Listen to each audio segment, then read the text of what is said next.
नमस्कार, good morning. बृहद मुंबई महानगर पालिका शिक्षण विभाग प्रस्तुत education for all initiative online education program में आप सभी का स्वागत है। मेरा नाम मोहन सिंह है और मैं महानगर पालिका डेंडोशी हिंदी शाला क्रमांक 2 का शिक्षक हूँ।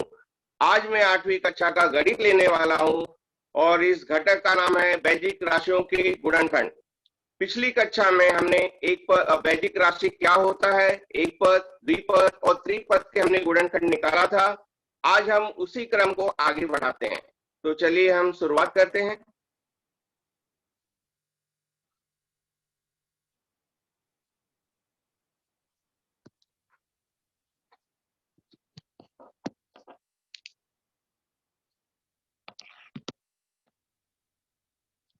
तो देखिए हमारे जो घटक का जो नाम है मैं यहाँ लिख देता हूँ। हमारा जो आज का घटक है वैदिक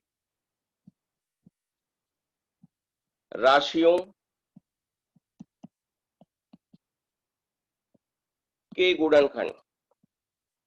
आज इस घटक में हम क्या क्या पढ़ने वाले हैं। पहला है वर्ग त्रिपद। आप इस आज के लेक्चर में आप जानेंगे वर्ग त्रिपद का हम गुणनखंड कैसे निकालेंगे।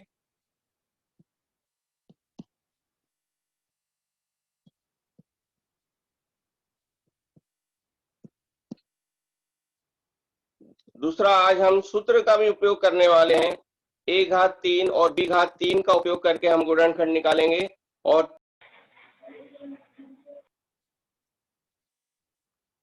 जो तीसरा है a घाते 3 ऋण b घाते 3।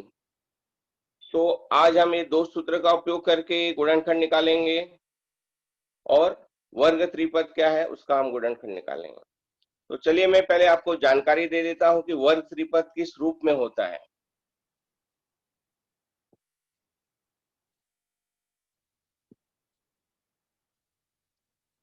देखिए जो वर्ग त्रिपद होता है हमेशा जो है आपको इस रूप में मिलेगा।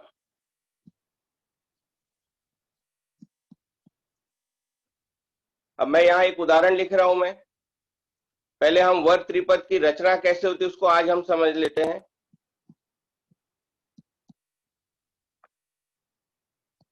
देखिए इसे जो कहते हैं वर्गपद। वर्गपद क्यों कहा जाता है कि ऊपर जो घात होगा आपका 2 होगा, इसलिए इसको क्या कहा जाता है, वर्गपद। ये जो पहला पद है इसको हम वर्गपद कहते हैं।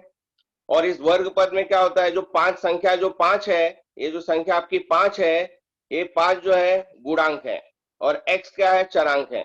आपको मैंने पिछली कक्षा में भी बताया था कि अंग्रेजी में जो अल्फाबेट होते हैं a से z तक, वो गणित में उसे चरांक कहा जाता है। और गुणांक क्या होता है, जो संख्या होती है। तो यहाँ आप देखेंगे कि जो संख्या है ये 5 आपकी क्या है, ये गुणांक है। और ये जो x है, x स्क्वायर, ये वर्ग है। वर्ग पद इसलिए कहा गया कि ऊपर घात 2 है और x को हम चरांक कहेंगे। ये आपका जो है अगला जो है, ये है आपका मध्य पद। इसे हम क्या कहेंगे, मध्य पद। और जो लास्ट का जो है इसे कहते हैं स्थिर पद या अंतिम पद। इसे कहा जाता है स्थिर पद। तो कोई भी जो त्रिपद होता है उसको हम इसके हिसाब से हम तुलना करते हैं। यानी पहला आपका वर्ग पद होगा, दूसरा मध्य पद होगा और तीसरा जो होता है वो स्थिर पद होता है। तो ये आप त्रिपद आपको समझ में आ गया कि इसमें चरांक कौन सा है, गुणांक कौन सा है। तो मैं एक बार फिर से रिपीट कर देता हूं कि यहाँ पहले पद में 5 गुणांक है, मध्य पद में 13 गुणांक है और स्थिर पद में जो है वो 8 आपका जो है गुणांक है। अब आइए हम इसका जो है हम गुणनखंड निकालते हैं।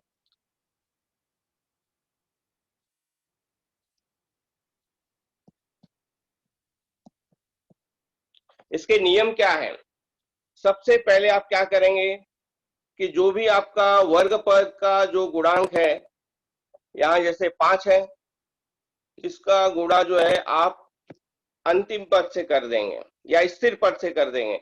तो देखिए यहाँ जो वर्ग पद है इसका गुणांक आपका 5 है और जो स्थिर पद है उसका गुणांक जो है वो आपका 8 है। तो अब मैं क्या कर रहा हूँ, 5 का गुणा 8 में कर रहा हूँ। ये जो 5 है, 5 का गुणा मैं क्या कर रहा हूँ, ये मैं 8 में कर रहा हूँ। तो मेरा जो उत्तर आएगा 5 बटे 40। ये जो है मेरा उत्तर आ गया 40। अब इसके बाद क्या करना है कि जो आपका स्थिर पद है, उस स्थिर पद के आगे आपको चिन्ह देखना है कि कौन सा। ये देखिए, ये आपका जो है स्थिर पद है, और स्थिर पद के आगे कौन सा चिन्ह है, तो आप देखेंगे कि यहाँ धन का चिन्ह है। तो मैं स्टेप एक बार फिर से रिपीट करता हूं कि पहले हमें क्या करना है, वर्ग पद का जो भी गुणांक है उसका गुणा अंतिम पद से कर देना है, अंतिम पद के गुणांक से कर देना है। तो जैसे यहाँ हमने 5 का गुणा 8 में कर दिया, हमारा उत्तर हो गया 40। अब दूसरा स्टेप क्या है कि जो भी आपका अंतिम पद दिख रहा है उसके आगे कौन सा चिन्ह है, धन का चिन्ह है कि ऋण का चिन्ह है, ये आपको ध्यान देना है। तो अभी यहाँ इस प्रश्न में हमारा जो अंतिम पद है उसके आगे धन का चिन्ह लगा हुआ है। धन किसको दर्शाता है, योगफल को दर्शाता है। तो हमें 40 का गुणा इस तरह से करना है कि जोड़ने के बाद हमें 13 मिल जाए। क्यों 13 मिलना चाहिए, क्योंकि हमारा मध्य पद का जो गुणांक है वो 13 है। तो आप अभी निकालिए, देखिए अभी आपको पढ़ा आता होगा। जैसे मैं मान लीजिए कि 1 से शुरुआत करता हूं, तो 1 का गुणा मैंने 40 में किया तो 40 आएगा, मगर 1 और 40 जोड़ने पे 41 आ रहा है, नहीं चलेगा। उसी तरह से मान लीजिए आप ऐसे आप चले जाइए, 2 का गुणा आप कितनी बार करेंगे 40 आएगा, तो आप 20 बार कर रहे हैं, लेकिन जोड़ने के बाद आपको 13 नहीं आ रहा है। तो इसी क्रम में आपको चलते जाना है। तो ये मन में आपको जो है सोचना है कि मैं कौन सा गुणनखंड लूंगा कि जोड़ने के बाद मुझे जो है 13 आ जाए। तो देखिए मैंने यहाँ गुणनखंड लिखा है। अब ये जो 40 है, 40 का जो गुणनखंड है 8 25 40, और जोड़ने के बाद मतलब हम क्या करते हैं, ये जो मध्य पद है इसको हम स्प्लिट अप कर देते हैं, यानी 2 भागों में हमें बांटना है। और किस तरह से बांटना है, किसकी सहायता से बांटना है, ये जो आपका जो गुणनखंड जो गुणा करने के बाद जो आपका उत्तर आया है उसको इस तरह से आप 2 भागों में बांटिए कि जोड़ने के बाद आपका उत्तर जो है वो 13 आ जाए। तो देखिए जैसे यहाँ मैंने निकाला 8 25 40, यानी गुणा करने के बाद मुझे 40 मिल रहा है और जोड़ने के बाद जो है मुझे 13 आ रहा है। तो ये आपका फर्स्ट स्टेप आपको समझ में आ गया, फर्स्ट और 2 स्टेप। अब आगे हम कैसे लिखेंगे, तो ये देखिए 5 x घाते 2। अब ये मैं क्या कर रहा हूं कि जो मिडल टर्म है इसको मैं अब स्प्लिट अप कर रहा हूं, यानी 2 भागों में बांट रहा हूं। तो ये 2 भागों मैंने इस तरह से बांटा, 8x और 5x। वो हमने कहां से लिया हुआ है, हमने यहां से लिया, और आखिरी का जो स्थिर पद है वो ऐसे ही रहेगा। अब इसके बाद हम क्या करेंगे, इनको 2 समूह में बांट देंगे। ये हमारा पहला समूह है, ये हमारा दूसरा समूह है। पहले समूह में यहाँ संख्या 5 है और ये 8 है, तो आपको क्या करना है, 5 और 8 का मसावी कुछ कॉमन हो नहीं सकता, एक ही आएगा। तो यानी 1 आ गया आपका, 1 आप बाहर लिख सकते हैं। अब चरांक में जो सबसे छोटा चरांक है ये x घात 2 है और यहाँ x है, तो आपका जो सबसे छोटा चरांक होगा वो आपका सामान्य पद होगा, वो हमने कोष्टक के बाहर ले लिया। अब कोष्टक बनाइए। आप चूंकि x बाहर ले चुके हैं, 1 का पाठ आप कितनी बार पढ़ेंगे कि 5 आएगा, तो 1 25 5, और आप एक x बाहर ले चुके हैं तो यहाँ कोष्टक में आपको एक ही x बचने वाला है। ठीक उसी तरह से यहाँ 1 का पाठ आप कितनी बार पढ़ेंगे, 8 आएगा, तो 1 बटे 8, और यहाँ x नहीं आएगा क्योंकि आप x ऑलरेडी सामान्य पद बाहर ले चुके हैं। ठीक उसी तरह से अब ये दोनों में अब हम आते हैं अगले समूह में। यहाँ जो है वापस वही 5 और 8 है, तो इसका मसावी एक ही होगा, हमने एक ही लिखा, एक लिखने की आवश्यकता है भी नहीं। कोष्टक, अब चूंकि आपने एक बाहर लिया हुआ है, यहाँ चरांक है ही नहीं, तो चरांक बाहर आने का प्रश्न ही नहीं उठता है। तो 1 का पढ़ा मैं 5 बार पढ़ूंगा, 5 आया, और ये जो है चरांक मैंने वैसे लिख दिया 1 बटे 8। तो सबसे महत्वपूर्ण नियम क्या है कि जब आप 2 समूह में बांटने के बाद सामान्य पद को आप बाहर निकालेंगे तो आप देखेंगे कि आपको दोनों कोष्टक में एक ही जैसा उत्तर आ रहा है, और अगर जो ये नहीं आ रहा है यानी आपने सवाल में कहीं ना कहीं चूक की हुई है। तो अब देखिए यहाँ मैं दोनों कोष्टक में एक जैसे जो है आ रहे हैं, संख्या आ रही 5x + 8 जो है ये हमारा सामान्य पद हो जाएगा। अब हम इसको क्या करेंगे, बाहर कर लेते हैं। तो 5x धन 8, और दूसरे कोष्टक में अभी यहाँ क्या बचा है 1x, तो आप 1x को x लिख सकते हैं और 1, तो इस तरह से हमारा जो है फाइनल ये अंतिम उत्तर आ गया। तो इसका जो हमने गुणनखंड निकाला वो हमारा आ रहा है 5x+8 कोष्टक x धन 1। ये हमारा उत्तर आ गया। अब आइए इसी तरह से हम दूसरे प्रश्न पे जाते हैं।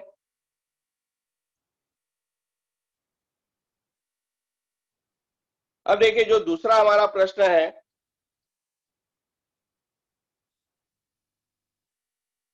दो 2x² माइनस 3x ऋण 5। अब यहाँ इस प्रश्न में आप देखेंगे कि जो हमारा वर्ग पद है उसका गुणांक है 2 और जो स्थिर पद है उसका गुणांक है 5। तो अभी आपको क्या करना है, ये जो 2 का गुणा जो है आपको 5 में कर देना है। तो आप 2 का गुणा क्या कर रहे हैं, ये 2 का गुणा आप किस में कर रहे हैं, 5 में कर रहे हैं। तो आपका उत्तर होगा 2 पचे 10, 10 आपका यहाँ आ गया। अब जो आपका स्थिर पद है, ये देखिए ये आपका स्थिर पद है 5 और 5 के आगे जो चिन्ह है ऋण, ऋण का चिन्ह होने का मतलब है कि आपको घटाने के बाद उत्तर 3 आना चाहिए। मैं एक बार फिर से दोहरा देता हूं कि हम क्या करते हैं, पहला स्टेप क्या होता है हमारा कि जो वर्ग पद है, वर्ग पद का जो भी गुणांक होगा उसका गुणा अंतिम पद के गुणांक से कर देते हैं। तो जैसे मैं यहाँ 2 का गुणा 5 में कर रहा हूं, मेरा उत्तर हो गया 10। ये पहला स्टेप हो गया। अगला स्टेप क्या होगा आपका कि जो आपका स्थिर पद है, इस स्थिर पद के आगे कौन सा चिन्ह लगा हुआ है। तो यहाँ आप देखेंगे कि ऋण का चिन्ह है। तो आप ध्यान में रखेंगे कि हमें घटाने के बाद 3 लाना है। पहले वाले पिछले सवाल में हमने क्या किया, वहां धन का चिन्ह था इसलिए हमने जोड़ने के बाद लाया। अब इस सवाल में ऋण का चिन्ह है इसलिए हम घटाने के बाद हमें 3 लाना है। तो हम क्या करेंगे, 10 का हम गुणनखंड निकालेंगे। तो ये देखिए 10 का जो है हमने निकाला गुणनखंड 5 दूनी 10 और हमें चूंकि यहाँ ऋण 3 लाना है तो इसको हम किस तरीके से लिखेंगे, यहाँ जो बड़ी संख्या होगी उसको हम ऋण का चिन्ह देंगे और छोटी संख्या को धन का चिन्ह देंगे, तब जाके हमारा उत्तर आएगा ऋण 3।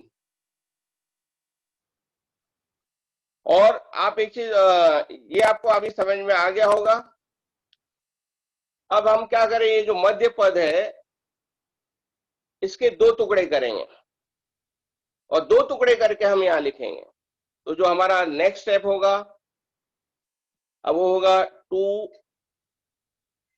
का वर्ग ऋण 5x धन 2x ऋण 5। तो देखिए आप यहाँ ध्यान देंगे कि हमने इसको जो है स्प्लिट अप करके लिखा हुआ है, यानी हमने क्या किया है कि जो मध्य पद है उसको हमने 2 टुकड़े में बांट दिया है। अब हम इसके 2 समूह बना लेते हैं। ये हमारा पहला समूह है और ये हमारा दूसरा समूह है। अब इस दोनों समूह में से जो भी हमारा जो सामान्य पद होगा उसे हम बाहर ले लेंगे। तो अब जैसे 2 और 5 का मौसावी आपको पता है, देखिए यहाँ संख्या 2 है और यहाँ 5 है, तो आप मौसावी का प्रयोग कर सकते हैं। यहाँ उत्तर आएगा 1 और चरांक में जो सबसे छोटा चरांक होता है, यहाँ x घात 2 है, यहाँ x घात 1 है, तो हमारा जो सबसे छोटा चरांक होगा वो हमारा सामान्य पद होगा कोष्टक। अब यहाँ 1 का पाठ आप कितनी बार पढ़ेंगे, 2 आएगा, 1 दूनी 2। दूसरा आपने x बाहर लिया हुआ है तो आपके पास यहाँ 1x बच जाएगा। 1 का पाठ आप कितनी बार पढ़ेंगे, 5 आएगा, तो आपका आएगा 1 बचे 5 और यहाँ x इसलिए नहीं आया कि x आपने बाहर ले चुके हैं आप। अब जो है दूसरे समूह पे आते हैं। उसी तरह से यहाँ 2 और 5 का जो आपका मौसावी होगा वो 1 ही आने वाला है, तो आप उसको 1 लिख सकते हैं। और यहाँ चरांक इसलिए नहीं आएगा कि यहाँ चरांक है, दूसरे साइड पे चरांक नहीं है। कोष्टक 1 का पढ़ा मैं 2 बार पढ़ूंगा 2x और यहाँ ऋण 5। अब हम क्या करेंगे, अगर जो आप ध्यान देंगे तो आपको दिखाई देगा कि दोनों कोष्टक में कई जैसा उत्तर आया है। ये कोष्टक और ये कोष्टक की बात कर रहा हूं, तो ये आप फिर से आपका ये सामान्य पद हो जाएगा, आप इसे बाहर कर लेंगे। तो 2x ऋण 5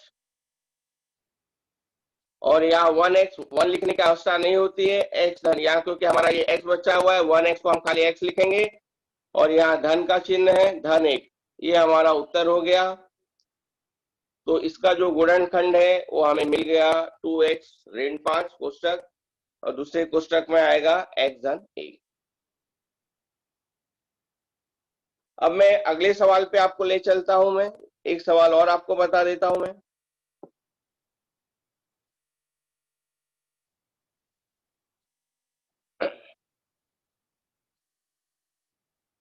अब देखिए यहाँ इसी तरह से सवाल है, p का वर्ग ऋण 7 p ऋण 44। तो अभी यहाँ आपको शुरुआत में वर्ग पद का गुणांक कुछ दिख नहीं रहा है, यानी वो 1 है, और इस 1 का गुणा आपको अंतिम पद से या स्थिर पद से कर देना है। तो जब आप 1 का गुणा 44 में करेंगे तो आपका उत्तर आ जाएगा 44।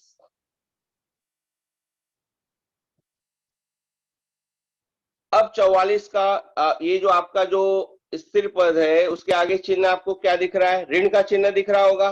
44 के आगे देखिए आपको ऋण का चिन्ह दिख रहा है, यानी हमें समझ में आया कि हमें घटाने के बाद 7 लाना है।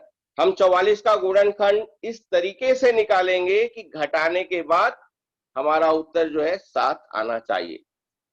तो देखिए 44 का जो है यहाँ गुणनखंड होगा मेरा 11 चौक 44, और घटाने के बाद अभी देखिए आप यहाँ ऋण का चिन्ह है, इसलिए मैं क्या करूंगा कि जो बड़ी संख्या है उसको ऋण का चिन्ह और छोटी संख्या को धन का चिन्ह। विपरीत चिन्ह क्यों डाला जाता है? क्योंकि अगर जो आप विपरीत चिन्ह नहीं डालें तो फिर वो घटेगा ही नहीं। घटाना कब होता है? जब हमारा विपरीत चिन्ह होता है। अब ऋण 11 में से आप धन 4 घटाएंगे तो आपका उत्तर आएगा ऋण 7। अब आप क्या करेंगे, ये जो आपका मध्य पद है इसके 2 टुकड़े करेंगे और उस टुकड़े को इसकी मदद से आप लिखेंगे। तो हमारा जो अगला जो स्टेप होगा, p का वर्ग ऋण 11x धन 4x ऋण 44। अब इसके बाद इसको आप 2 समूह में बांट दीजिए। ये हमारा पहला समूह हो गया, ये हमारा दूसरा समूह है। तो पहले समूह में देखिए यहाँ 1 था, तो आपका 1 और 11 का मसावी जो होगा वो 1 ही आने वाला है। अच्छा, यहाँ जो है आप चरांक जो देख रहे हैं, यहाँ देखिए एक ये जो स्टेप है यहाँ जो हमने लिखा हुआ है, ये जो है आपका p का वर्ग था, चरांक जो एक जैसा ही होगा, यहाँ 11p और यहाँ आएगा धन 4p ऋण 44। तो हमने इसको 2 समूह में बांट दिया है। पहले समूह में से हम क्या करेंगे, यहाँ जो है 1 है, तो 1 और 11 का जो मसावी होगा वो 1 ही होगा, और p आ जाएगा। p क्यों? क्योंकि चरांक हमारा p है। अब यहाँ आएगा इस कोष्टक के अंदर आएगा p ऋण 11। अब 4 और 44 इसका मसावी आप निकालेंगे तो आपका जो मसावी होगा वो 4 होगा। तो आपने 4 ले लिया। कोष्टक 4 का पढ़ आप कितनी बार पढ़ेंगे? 4 आएगा तो 1 आएगा, 4 एकम 4, और यहाँ p 1 लिखने की अवस्था नहीं है। 4 का पढ़ आप कितनी बार पढ़ेंगे कि 44 आएगा? तो 4 का पढ़ आप 11 बार पढ़ेंगे तो 44 आएगा। अब आपने क्या देखा कि ये और ये दोनों कोष्टक में जो है एक ही जैसा सामान्य पद आ रहा है, p ऋण 11 आ रहा है। अगर जो दोनों कोष्टक में एक ही जैसा उत्तर आएगा यानी हमारा स्टेप जो है वो सही चल रहा है। अब इसके बाद हम क्या करेंगे, इस दोनों को जो है इसको और इसको हम बाहर कर लेंगे। तो p ऋण 11 ये 1 को इसमें आ गया। अब यहाँ आपका क्या बचा? 1p, तो 1 लिखने की अवस्था नहीं है p, और यहाँ जो है धन 4 है तो धन 4। तो ये जो है आपका उत्तर आ गया। अब जो है एक आखिरी सवाल आपको बता देता हूं मैं, और उसके बाद हम लोग जो है सूत्र का उपयोग करना शुरू करेंगे। उसी तरह से देखिए यहाँ सवाल है, धन है 2x square plus x minus 45। तो इस सवाल को आप ध्यान से देखिए, तो देखिए जो वर्ग पद है, देखिए आपका वर्ग पद है, वर्ग पद में आपका जो गुणांक है 2 है, और स्थिर पद है उसका गुणांक है 45। तो आप पहला काम क्या करेंगे, 2 का गुणा 45 में करेंगे, आपका जो उत्तर होगा 2 का गुणा आपने 45 में किया तो उत्तर हो जाएगा 90। और ये जो स्थिर पद है उसके आगे जो चिन्ह है वो ऋण का चिन्ह है, तो हमें समझ में आता है कि हमें घटाने के बाद 1 लाना है, क्योंकि मध्य पद का जो गुणांक है वो 1 है। ये देखिए ये आपका ये मध्य पद है, तो आप ऐसा ध्यान में रखें कि 90 का आपको इस तरह से गुणनफल निकालना है कि घटाने के बाद हमारा उत्तर 1 आना चाहिए। तो मैं यहाँ गुणनखंड निकाल लेता हूँ। 90 का जो गुणनखंड है 10 9 90, और यहाँ देखिए बड़ा जो चिन्ह है, जो मध्य पद है उसका चिन्ह क्या है, धन का है। तो कभी भी जो बड़ी संख्या होगी तो उसको हम धन का चिन्ह लगाएंगे। यानी आपको समझ में आ गया, मैं एक बार रिपीट कर देता हूँ कि हम पहले क्या कर रहे हैं, जो वर्ग पद है, वर्ग पद का जो गुणांक है उसका गुणा हमने स्थिर पद के गुणांक से कर दिया, हमारा उत्तर आ गया 90। उसके बाद हमने क्या किया, जो स्थिर पद है या जो अंतिम पद है उसके आगे कौन सा चिन्ह है, ऋण का है। तो हमें 90 का गुणनखंड इस तरीके से निकालना है कि घटाने के बाद हमारा उत्तर 1 आ जाए। क्यों 1 आना चाहिए, क्योंकि देखिए यहाँ मध्य पद का जो गुणांक है वो आपका 1 है। और एक चीज और ध्यान में रखना है कि जो मध्य पद के आगे जो चिन्ह है, जैसे यहाँ धन का चिन्ह है, तो आप जो है बड़ी संख्या को धन का चिन्ह देंगे और छोटी संख्या को ऋण का। हमें विपरीत चिन्ह क्यों लिखना है, क्योंकि जब भी यहाँ घटाना होगा तो आपका विपरीत चिन्ह नहीं आएगा। बिना विपरीत चिन्ह नहीं लगाएंगे तो फिर वो योगफल हो जाए, समान चिन्ह लगा दिया आपने तो फिर वो योगफल हो जाएगा। तो इसलिए हमें यहाँ विपरीत चिन्ह देना है। अब हम क्या करेंगे कि मध्य पद को 2 भागों में, अब इसकी मदद से हम अब ये जो मध्य पद है इसको हम 2 भागों में बांट देंगे। तो नेक्स्ट स्टेप होगा हमारा 2x² plus 10x minus 9x minus 45, ये हो गया। अब हम इसको 2 समूह में बांट देते हैं। ये हमारा पहला समूह हो गया और ये हमारा दूसरा समूह हो गया। अब इन दोनों समूह में से जो सामान्य पद होगा उसे हम बाहर कर लेंगे। तो देखिए यहाँ जो है 2 है और यहाँ 10 है, तो 2 और 10 का जो है आपको मसावी निकालना है। तो आपका जो उत्तर होगा वो 2 होगा। चरांक यहाँ x का वर्ग है और यहाँ x है, तो जो सबसे छोटा चरांक होगा वो आपका बाहर आ जाएगा। कोष्टक, अब यहाँ आप चूंकि 2 बाहर ले चुके हैं तो 2 एकम 2 1 आने वाला है। यहाँ x 2 बार है, आपने 1 x बाहर लिया हुआ है, तो यहाँ जो है आपका x ही आएगा। धन 2 का पहाड़ा आप कितनी बार पढ़ेंगे, 10 आएगा, तो 2 पचे 10 और कोष्टक बंद। चरांक नहीं आएगा क्योंकि आप एक चरांक पहले ही ले चुके हैं। अब यहाँ आपका 9 है और 45 है, तो 9 और 45 का मसावी होता है आपका 9। और यहाँ ऋण का चिन्ह है, आप ऋण का चिन्ह डालेंगे। चरांक आने का प्रश्न नहीं है क्योंकि यहाँ चरांक है और यहाँ चरांक, दूसरे साइड पे चरांक नहीं है। कोष्टक बनाएंगे। 9 का पाठ आप कितनी बार पढ़ेंगे कि 9 आएगा, तो 1 बार पढ़ेंगे। चरांक आपका x आ गया। अब चूंकि आपने देखिए यहाँ ऋण का चिन्ह लिया हुआ है, जब भी बाहर ऋण का चिन्ह होगा तो अंदर कोष्टक में हमें विपरीत चिन्ह डालना है धन का। क्यों, क्योंकि जब हम गुणा करेंगे, जब देखिए आप इसका जब आप गुणा करेंगे ऋण और धन का, तब जाके आपको यहाँ ऋण आएगा। ये ऋण कब आएगा, जब आप ऋण का गुणा आप धन में करेंगे तब ऋण आएगा। इसलिए हमें क्या करना है, विपरीत चिन्ह डालना है। अब यहाँ जो है 9 का पारा में 5 बार पढ़ूंगा तो 45 आएगा, तो ये मेरा जो है 9 पच्चीस 45। अब आप यहाँ देख सकते हैं कि दोनों कोष्टक में एक ही जैसा उत्तर आया। ये जो दोनों कोष्टक है इसमें एक ही जैसा उत्तर आया, यानी हमारा सवाल जो है सही जा रहा है। अब हम इसको, ये जो सामान्य पद है इसको हम बाहर कर लेंगे। तो x धन 5 दूसरे कोष्टक में जो है 2x है, ऋण 9, यहाँ का जो ऋण 9 हमने लिख दिया, तो ये हमारा जो है उत्तर हो गया। अब हम क्या करेंगे कि इसे जो है सूत्र का अब हम प्रयोग करना शुरू करते हैं। तो पहले मैं आपको सूत्र बता देता हूं। अब हमने क्या किया, वर्ग त्रिपद का हमने गुणनखंड निकाल लिया। कैसे निकालना है, अभी आपने 3-4 सवाल में आपने समझ गए होंगे कि वर्ग त्रिपद का गुणनखंड कैसे निकाला जाता है। अब मैं यहाँ एक सूत्र लिख रहा हूं, तो पहला आपको एक सूत्र देखना है।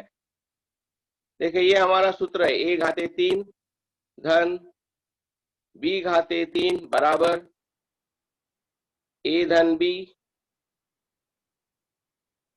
a का वर्ग ऋण ab धन b का वर्ग। अब यह हमारा एक सवाल है कि हमें जो है 8p का वर्ग घन धन 125 125 क्यूब, ये हमारा सवाल है। तो हम इसे इस सूत्र की मदद से हम जो है इस सूत्र की मदद से हम इस सवाल को जो है हल करने वाले हैं। तो पहला हम काम क्या करेंगे, ये हमारा जो पहला पद है, ये इसको आप घन के रूप में लिखें। क्यों घन के रूप में लिखेंगे, देखिए यहाँ जो सूत्र है हमारा, ये जो सूत्र है ये हमारा घन के रूप में लिखा हुआ है। ये हमारा जब घन के रूप में लिखा है, इसलिए हम जो पहली संख्या को घन के रूप में लिखेंगे। तो आपको पता है कि 8 जो है 2 का घन है।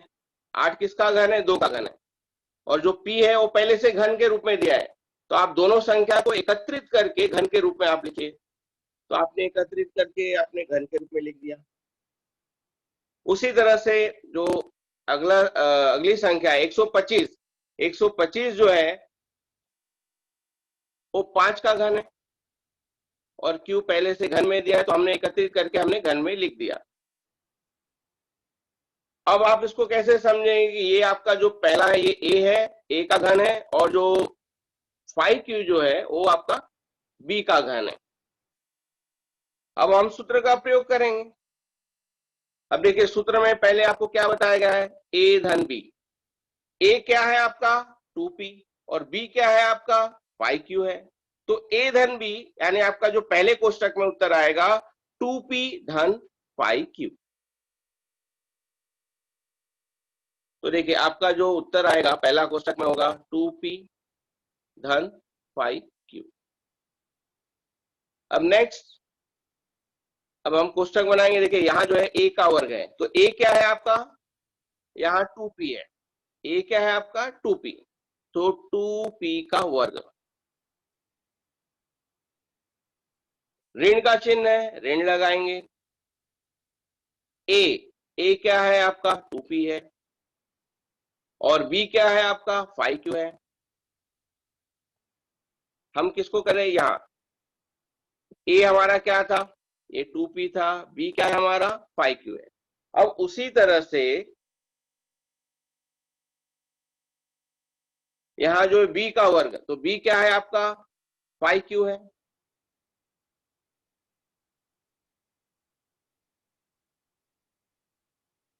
कोष्टक बंद। अब आप इसको हल करेंगे तो आप यहाँ देखेंगे कि यहाँ जो है 2p प्लस 5q वैसे ही रहने वाला है, नो चेंजेस। अब यहाँ आप वर्ग निकाल लीजिए। देखिए 2 का जो वर्ग है वो होगा आपका 4 और p का वर्ग होगा p का वर्ग।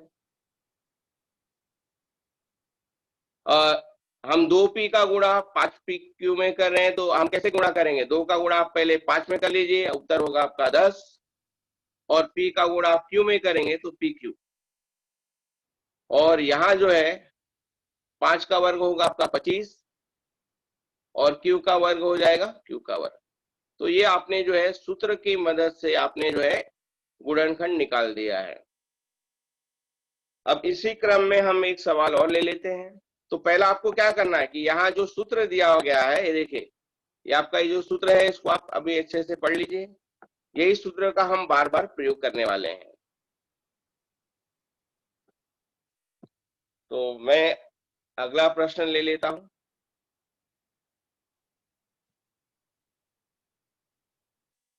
अब देखिए यहाँ जो अगला प्रश्न है 125,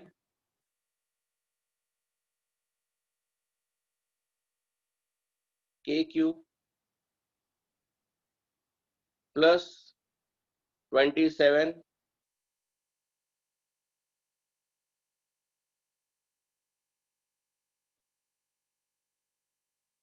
m का क्यूब। अब हम क्या करेंगे, जो हमारा जो पहला पद है इसको हम घन के रूप में लिखेंगे, एकत्रित करके हमें घन के रूप में लिखना है। तो आप देख रहे हैं कि यहाँ जो पहला पद है 125, मतलब जो गुणांक है 125 है, 125 है, तो 125 किसका घन है? तो 125 जो होता है वो 5 का घन है, 5 गुणे 5 गुणे 5। और यहाँ के जो है चरांक हमारा जो के है वो पहले से घन के रूप में दिया गया है। तो एकत्रित करके जब आप लिखोगे तो आप लिखोगे 5 के और उसका घन। अब इसमें 27 जो है, 27 जो है वो किसका घन है? तो आपको पता होगा कि 3 का गुणा हम 3 बार करते हैं, 3 त्रिक 9, 9 त्रिक 27, यानी वो 3 का घन है। तो 3 लिख दिया हमने। यहाँ जो चरांक m है, m को पहले से घन के रूप में लिखा हुआ है, तो हम एकत्रित करके उसको हम क्या लिखेंगे, 3m और उसका जो है घन। अब इसमें आपका a कौन सा है और b कौन सा है वो आपको देखना है। तो देखिए यहाँ जो है इसको हम a ले लेंगे, a का घन, प्लस, और ये जो है इसको हम क्या मान लेंगे, b का घन। अब मैं यहाँ सूत्र भी लिख देता हूं। तो आपका पहले कोष्टक में क्या आएगा, आपका a धन b, और दूसरे कोष्टक में आएगा a का वर्ग ऋण ab धन b का वर्ग। अब इस सूत्र की मदद से आपको जो है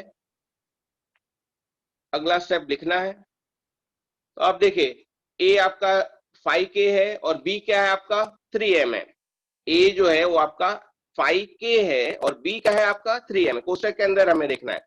तो हमारा ये जो पहला हम a प्लस b के रूप में लिखेंगे, तो हमारा आएगा कोष्टक a क्या है हमारा 5k है और b क्या है हमारा 3m है। तो ये हमारा एक कोष्टक पूरा हो गया। अब दूसरे कोष्टक की बात करते हैं। ये हमारा दूसरा कोष्टक है। तो आप यहाँ जो है बड़ा बड़ा कोष्टक बना लेंगे। अब यहाँ क्या है, देखिए ये आपका क्या है दिख रहा है, आपका a का वर्ग। तो a कौन है, आपका 5k है। तो यहाँ होगा 5k उसका वर्ग, ऋण का चिन्ह है, आपने ऋण डाल दिया। अब मैं किसकी बात कर रहा हूँ, ये ab की बात कर रहा हूं मैं। तो a मेरा क्या है, ऑब्वियसली 5k है। b क्या है, b मेरा जो है 3m है। कोष्टक बंद।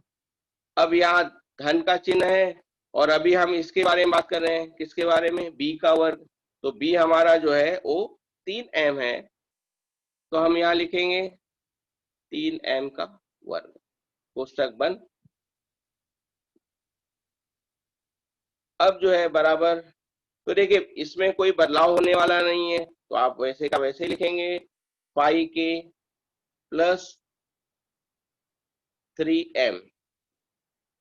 अब दूसरे में इसमें आएगा, देखिए अब 5 का वर्ग क्या है, आपको पता है कि 25 होगा। तो 25 और k का वर्ग, चरांक के है उसका वर्ग, k का वर्ग हो गया। अब यहाँ आप क्या करेंगे, 5 का गुणा आप 3 में कर दीजिए 15, और के चरांक के का गुणा m में कर दीजिए, तो आएगा ऋण 15 km।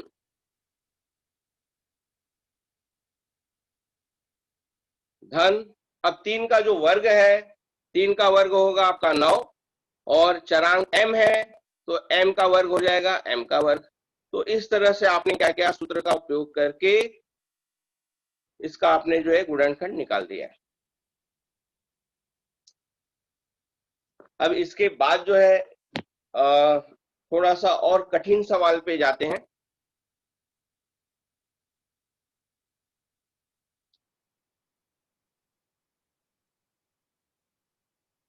अब देखिए यहाँ जो सवाल दिया गया है, बटे फ्रैक्शन का यूज किया गया है, a cube plus 8 a cube. तो देखिए सवाल भले फ्रैक्शन में दिया है, भिन्न का उपयोग यहाँ किया गया है, तो आपको उसमें कुछ ध्यान नहीं देना, आपको केवल पहला पद और दूसरा पद यही आपको माइंड में रखना है। तो देखिए जो हमारा पहला पद है ये a का घन है, तो हम इसको लिखेंगे कैसा, आप इसको चाहे तो आप ऐसे इस तरह से लिखिए कोष्टक का उपयोग करके। अब उसी तरह से दूसरे पद पे आ जाइए, ये हमारा दूसरा पद है। तो यहाँ जो 8 है, आपको पता है कि 8 किसका घन है, 2 का घन है तो मैं लिखूंगा 2 बटे, और यहाँ जो चरांक हमारा ए है वो पहले से घन के रूप में ही दिया गया है, तो हम इसको ओवरऑल जो लिखेंगे एकत्रित करके लिखेंगे 2 बटे ए का घन। अब देखिए जो आपका जो सूत्र है, ये पहली जो संख्या हो जाएगी इसको हम ए पकड़ेंगे और दूसरा वाला जो हम इसको बी मान लेंगे। अभी हमने ये किया, तो मैं यहाँ आपको एक बार फिर से सूत्र लिख देता हूँ, आपको इस सूत्र पे कॉन्सेंट्रेट करना है। ए घाते 3 धन बी घाते 3, और पहले कोष्टक में आपका आता है ए धन बी, दूसरे कोष्टक में आपका आता है ए का वर्ग ऋण ए बी धन बी का वर्ग। तो अभी आपको इस पे जो है फोकस करना है, ध्यान आपको इस पे केंद्रित करना है। तो देखिए यहाँ जो है आपको बता दें कि ये जो है आपका, इसको ए आप मान लीजिए और इसको जो आप क्या मान लेंगे, बी मान लेंगे। तो अब हम इस कोष्टक को ध्यान में देखते हुए, इसको हम ध्यान में देखते हुए इसको लिखना शुरुआत करते हैं। तो ए धन बी, यानी पहले कोष्टक में आपका क्या आएगा, ए धन 2 बटे ए, ये हो गया। अब दूसरे कोष्टक में कोष्टक बनाइए।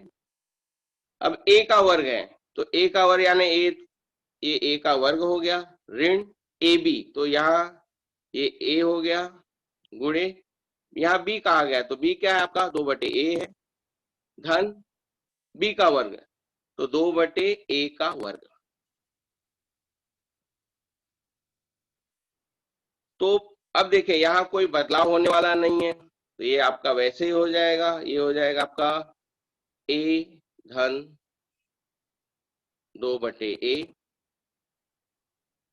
और जो दूसरा कोष्टक है ए का वर्ग, यहाँ ए और ए आपके कट जाएंगे, आपको बचेगा उत्तर ऋण 2, और 2 का वर्ग होता है 4, ए का वर्ग हो जाएगा ए का वर्ग। तो इस तरह से हमने क्या किया, सूत्र का उपयोग करके हमने गुणनखंड ज्ञात किया हुआ है। अगर जो आपको भिन्न में और एक सवाल देखना है तो मैं बता सकता हूं मैं, तो आपका जो है जो भी शंका होगी वो स्पष्ट हो जाएगी।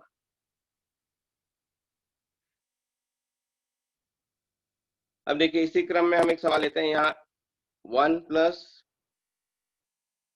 क्यू का जो है वर्ग दिया गया है बटे 125, ये हमारा सवाल है। तो आपको अभी यहाँ क्या करना है, पहला पद पे ध्यान देना है। पहला पद है 1, तो 1 को हम कैसे घन के रूप में लिखेंगे, तो 1 को हम लिखेंगे 1 का घन धन, और जो अगला जो आपका टर्म है पद है उसको 31 रूप में हमें लिखना है। तो q और 125 आपको भी पता है कि हमने 5 के घन के रूप में लिखा था, ये आपने 31 रूप में आपने लिख दिया। अब आप यहाँ जो है, मैं अब सूत्र में नहीं लिख रहा हूं मैं, क्योंकि अभी मैंने 2-3 बार आपको सूत्र लिखा। आप अभी मन में आप देखिए, पहला क्या होगा, ए धन बी, पहला आपका क्या है ए धन बी है, और दूसरे में आपका क्या है ए का वर्ग ऋण ए बी धन बी का वर्ग है। तो मैं जो है पहले कोष्टक में लिखूंगा 1 प्लस क्यू अपॉन 5, अब दूसरा कोष्टक बनाऊंगा ए का वर्ग यानी ए का वर्ग ऋण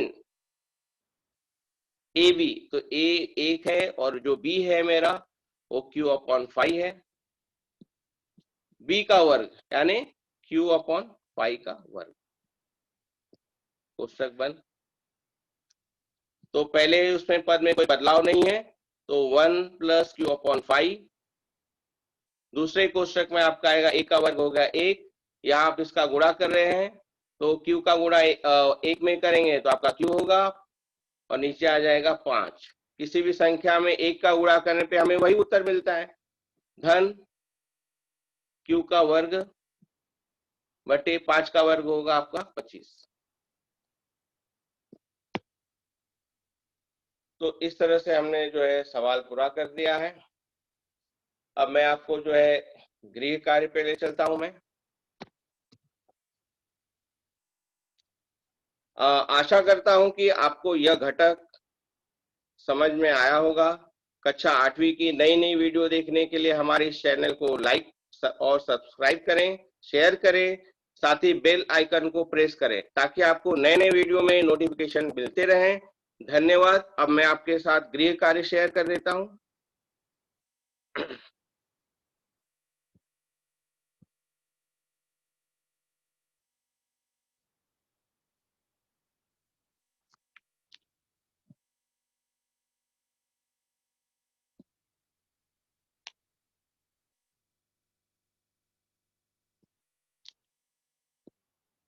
ये आज का हमारा गृह कार्य है। आप स्क्रीनशॉट ले सकते हैं।